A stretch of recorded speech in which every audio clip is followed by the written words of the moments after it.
Hello friends, good morning to all of you. So welcome to our channel. ఈ రోజు మనం concept of the డేలో మనకి important update ఒకటి వచ్చింది. జ్ఞాన్పీఠ్ అవార్డ్స్ గురించి మనం డిస్కస్ చేయబోతున్నాం. ఓకే, సో మరి సండే రోజు ఈ రోజు కొద్దిగా రిలాక్స్ మోడ్లో ఒకసారి మీరు జ్ఞాన్పీఠ్ అవార్డు గురించి వినడానికి నేర్చుకోవడానికి ట్రై చేయండి. అసలు జ్ఞాన్పీఠ్ అవార్డు ఈసారి ఎవరికి ఇచ్చాం, అలానే ఇది ఎన్నవ ఎడిషన్ జ్ఞాన్పీఠ్ అవార్డు, అసలు జ్ఞాన్పీఠ్ ఏ రంగంలో కృషి చేసిన వాళ్ళకి ఇస్తాం, ఈ అవార్డులో ఉండేటటువంటి కాంపోనెంట్స్ అంటే ప్రైజ్ మనీ, అలానే మనకి సిటేషన్ ఏవేవి ఉంటాయి, దాంతోపాటు వీళ్ళిద్దరికి ఎవరెవరికైతే అవార్డు వచ్చిందో వాళ్ళ వర్క్స్ ఏవైతే ఉన్నాయో ఆ వర్క్స్ గురించి మనం ఈ వీడియోలో మెయిన్గా డిస్కస్ చేయబోతున్నాం. ఫస్ట్ మనకు అర్థం కావాల్సింది జ్ఞాన్పీఠ్ అవార్డ్స్. ఈసారి జ్ఞాన్పీఠ్ అవార్డు మనకి గుల్జార్, దాంతోపాటు మనకి స్వామి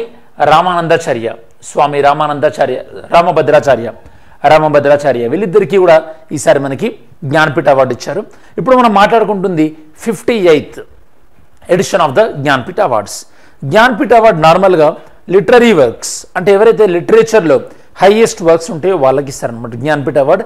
ఇండియాలో లిటరేచర్కి ఇచ్చేటటువంటి highest award Jnanpith. So 58th మనకి ఎడిషన్. మరోసారి జ్ఞాన్పీఠ్ డీటెయిల్స్ మనం డిస్కస్ చేసిన తర్వాత దెన్ గుల్జార్ గారి గురించి, ఈవెన్ రామభద్రాచార్య గారి గురించి మనం డిస్కస్ చేద్దాం. ఇక్కడ స్పెషాలిటీ ఏంటంటే మనము మెచ్చుకోవాల్సింది రామభద్రాచార్య గారు ఎవరైతే ఉన్నారో తను యొక్క చిన్నతనంలోనే చూపును కోల్పోవడం జరిగింది. హీ లాస్ట్ విజన్ చైల్డ్హుడ్లోనే. అయినప్పటికీ కూడా వాటిని అధిగమించి ఈ లెవెల్కి వచ్చారంటే ఖచ్చితంగా మనం మెచ్చుకోవాల్సిందే. గుల్జార్ గారి యొక్క రచనలు మనకి ఈవెన్ ఆస్కార్కి నామినేట్ అయినటువంటి జై హో లాంటి సాంగ్ రాసింది కూడా గుల్జార్ గారే. సో ఇద్దరు కూడా ప్రముఖ వ్యక్తులు. మరి మొట్టమొదటి జ్ఞాన్పీఠ్ అవార్డు ఎవరికి ఇచ్చారు మీకు ఐడియా ఉంటే కమెంట్ సెక్షన్లో ఇంక్లూడ్ చేయండి. ఫస్ట్ జ్ఞాన్పీఠ్ అవార్డు ఎవరికి ఇచ్చారు? జ్ఞాన్పీఠ్ అవార్డు ఇచ్చేటప్పుడు ఇలా మనకి సరస్వతి దేవి అంటే వాగేశ్వరి దేవితో సంబంధించినటువంటి ఒక జ్ఞాపికను కూడా ఇస్తారన్నమాట. ఓకే, సరే 58th edition of the Jnanpith award ఇప్పుడు మనం మాట్లాడుకుంటున్న ఎడిషన్. నెక్స్ట్ ఈ జ్ఞాన్పీఠ్ అవార్డుని మనం 1944లో ఎస్టాబ్లిష్ చేసుకున్నాం. బట్ దీన్ని యాన్యువల్గా ఇవ్వడం అనేది మనకి 1965 నుంచి ఈ యొక్క అవార్డ్స్ని మనం యాన్యువల్గా ఇవ్వడం అనేది మనం స్టార్ట్ చేసినాం. Out standing literature contributions. మీరు లిటరేచర్ అన్న వర్డ్ చూస్తే కనుక ఈవెన్ మేము మీ పాలిటీలో చెప్పినప్పుడు కూడా రాజ్యసభ, దాంతోపాటు లెజిస్లేటివ్ కౌన్సిల్ శాసన మండలి, అక్కడ కూడా మనం ఎవరైనా ఆర్ట్స్, సైన్స్, సోషల్ సర్వీస్తో పాటు లిటరేచర్లో హైయెస్ట్ కంట్రిబ్యూషన్ ఉన్న వాళ్ళని కూడా మనం హౌజెస్కి నామినేట్ చేస్తుంటాం. ఈ అవార్డుని ఫస్ట్ స్టార్ట్ చేసింది 1944 మనకి. సో 58th ఎడిషన్లో ఈసారి మనకి ఒకరేమో ఉర్దూ, ఇంకొకరేమో సాంస్క్రిట్లో కృషి చేసిన వాళ్ళకి మనం ఈ అవార్డు ఇచ్చాం. మనం సెకండ్ టైం ఇలా మనకి ఈ యొక్క సాంస్క్రిట్లో లాంగ్వేజ్కి సంబంధించిన వాళ్ళకి ఇవ్వడం, అలానే ఉర్దూ లాంగ్వేజ్కి సంబంధించిన వాళ్ళకి ఇవ్వడం, ఇది మనకి 5th టైం అన్నమాట. అంటే మిగతా సార్లు వేరే వేరే లాంగ్వేజ్లకు సంబంధించిన వాళ్ళకి మనం ఈ యొక్క జ్ఞాన్పీఠ్ అవార్డు ఇచ్చాం. మరి జ్ఞాన్పీఠ్ అవార్డు తెలుగులో ఎవరికి వచ్చింది ఇప్పటివరకు? తెలుగులో జ్ఞాన్పీఠ్ అవార్డు గ్రహీతలు ఎవరు ఇప్పటివరకు? కామెంట్ సెక్షన్లో ఇంక్లూడ్ చేయండి. మరి అవార్డు మనకి ప్రైజ్ మనీ వచ్చేసి 21 lakhs, స్టాచ్యూ ఆఫ్ వాగ్దేవి, దాంతోపాటు సిటేషన్ అంటే యొక్క అప్రిషియేషన్ లెటర్ అనేది ఇస్తారు. ఇందులో సెలక్షన్ కమిటీ, ఈసారి జ్ఞాన్పీఠ్ సెలక్షన్ కమిటీని లీడ్ చేసింది ఎవరు? లీడ్ చేసింది ప్రతిభా రాయ్.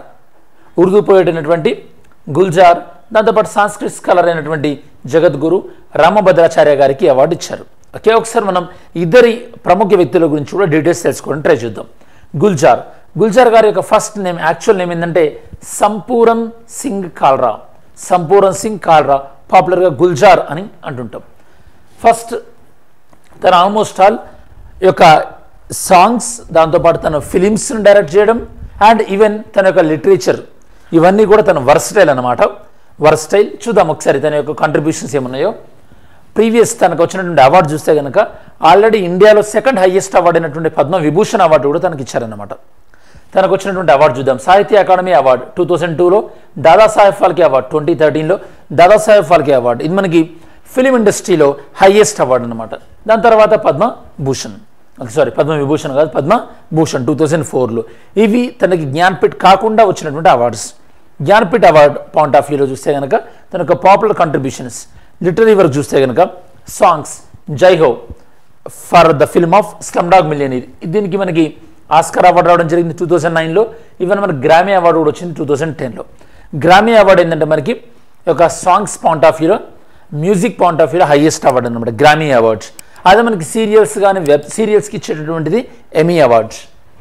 సాంగ్స్ తన దాంతోపాటు ఈ సాంగ్తో పాటు తను ఫిలిమ్స్ అయినటువంటి మచీస్, ఓంకార, దిల్సే, గురు ఇట్లాంటి సినిమాలన్నిటి కూడా సాంగ్స్ రాయడం జరిగింది. ఈవెన్ తను కంట్రిబ్యూట్ చేసిన మూవీస్ ఏంటంటే కోషిష్, పరిచయ్, మౌసమ్, ఇజ్జా, అలానే టెలివిజన్ సీరియల్ మిర్జా గాలిబ్ చాలా చాలా పాపులర్. ఇవన్నీ తన యొక్క కాంట్రిబ్యూషన్స్. ఇన్వెన్షన్ తన యొక్క పోయిటరీలో మెయిన్గా త్రివేణి అన్నటువంటి యొక్క 3 లైన్స్తో ఉన్నటువంటి ఒక పోయిటిక్ స్టైల్ని కూడా ఇన్వెంట్ చేయడం జరిగింది. ఇట్లాంటివి చాలా ఇంపార్టెంట్ ఉంటాయి మీకు ఎగ్జామినేషన్ పాయింట్ ఆఫ్ వ్యూలో. దెన్ రామభద్రాచార్య గారు చెప్పినట్టుగానే మీకు తన యొక్క విజన్ చూపును కోల్పోవడం జరిగింది. దాని తర్వాత తను ఎక్సెప్షనల్గా డిఫరెంట్ లాంగ్వేజెస్ పైన కమెంట్ తెచ్చుకొని తను యొక్క లిటరేచర్ పాయింట్ ఆఫ్ వ్యూలో, సాంస్క్రిట్ లిటరేచర్ పాయింట్ ఆఫ్ వ్యూలో తను కృషి చేశారు. తను యొక్క ఏదైతే కనుక ఐడియాలజీని ప్రాపగేట్ చేశారో ఆ ఐడియాలజీ చూద్దాం ఒకసారి మనం.